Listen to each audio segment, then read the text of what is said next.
जाओ की 20 बार, छोटे से लला की जाओ की 20 बार। कीमत मानने का मुंह गूंदरव की 20 लेना हो तो बात करो ना, चल फिर के देखो। कीमत सही नहीं है तब तक तीसरे चौथे पांचवें आ गए। जय श्री राम महाराज।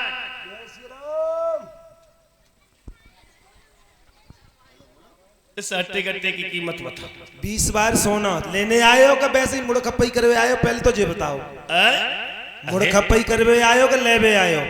मुड़ खप्पई ना आए, हम लेवे आए हैं। जैसे हमको 1 रुपया तो 100 रुपया का पता सामने रखो है। हाँ तो ले 1 रुपया रुपया बाद में दियो, पहले ये बताओ खरीदोगे? अरे बिल्कुल बेना पकड़ो। चलो 20 बार सोना है इसका। 20 बार। हाँ। और ऐसे स्त्री का इसका भी 20 बार। बा छोटे से लला को बाऊ की 20 बार। बाऊ को 20 बार। हाँ। कीमत सही नहीं है। आप फिर आ गए और भाग भाग के आए, सब कीमत कर रहे हो। तुम जान तो मेला मदार में मुड़ खप्पई वायने आ जाता है मुड़ मारे में है। 1 रुपया जेब में और 10,000 की बात करते हैं। आ गए ऐसे मूड मार में स्वामी जी। जय श्री राम। जय श्री राम को ओढ़ ले का बिछाए ले। स्वामी जी मैं कालू मेहतर हूं, इस हट्टे गट्टे की कीमत बताओ। 20 बार सोना। समझ गए कि ये ले लेगा। 20 बार सोना है ना। हाँ। बड़ा अच्छा हमारे काम में आएगा। लेकिन कहा के नाम क्या है? कहा मालिक मेरा नाम हरिया है। हरिया कार करते समय कभी अकर्मण्यता तो नहीं लाओगे? कोई गुस्ताखी नहीं करूंगा मालिक। 20 बार सोना दे के खरीद लिया और मेहतर लेकर के जैसे ही चले तो मेहतरानी महारानी ने जब देखा तो पछाड़ खा के गिर गई। कहा पिया 20 बार सोना केवल चुका के जा रहे हो? आप पुरुष होकर के और मैं स्त्री होकर 40 बार का मेरे ऊपर भार छोड़ के जा रहे हो? महाराज क्या कर रहे हो ये? तो कहा महारानी कर्मों में कोई किसी का साथी नहीं होता।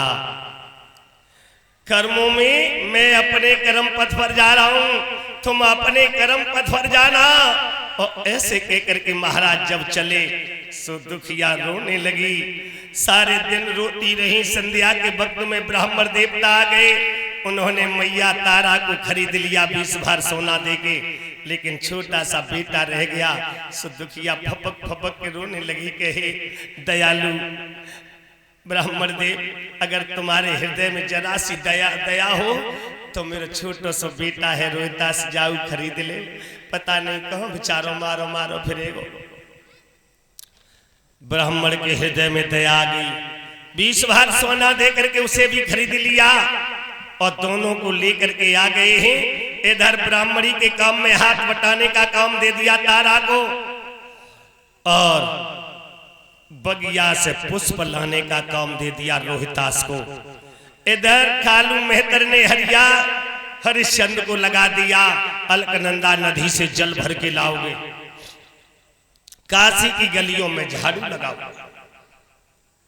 महाराज भोजन की सामग्री एक दुकानदार से कह दिया और महाराज ने पहले दिन भोजन बनाया तो विश्वामित्र महात्मा ने बन का बिलाव बन के भोजन खा लिया। दूसरे दिन महाराज ने भोजन बनाया तो दरिद्री बन के भोजन खा गए। तीसरे दिन महाराज हरिश्चंद्र ने भोजन बनाना ही बंद कर दिया। कहा कि मैं भोजन बनाऊंगा ही नहीं। निराहार ही अपने मालिक की सेवा करने लगे। 36 दिन हो गए महाराज को। अलकनंदा नदी पर जब जल भरने गए हैं तो जल तो भर लिया, लेकिन बारे परमात्मा अब भुजाओं में ताकत नहीं है जो गगरी उठा के रख लेते। और तब तक तारा आ गई उसी घाट पे। कहने लगे मेरी प्रिय बहुत अच्छे मौके पे आई हो, आज मेरी भुजाओं में ताकत नहीं है, घड़ा नहीं उठ रहा। ऐसा न करो, तुम थोड़ा सा सहारा लगा दो तो मेरा घड़ा उठ जाएगा, फिर दोनों जने बातचीत करते चलेंगे। सोई तारा ने पीछे को मुंह कर लिया और एकदम आंसू निकल पड़े और रो करके तारा ने एक बात कही कि महाराज आप ही तो कहते थे कि कर्मों में कोई किसी का साथी नहीं होता। महाराज मैं अपने कर्म पथ पर हूं, तुम अपने कर्म पथ पर हो।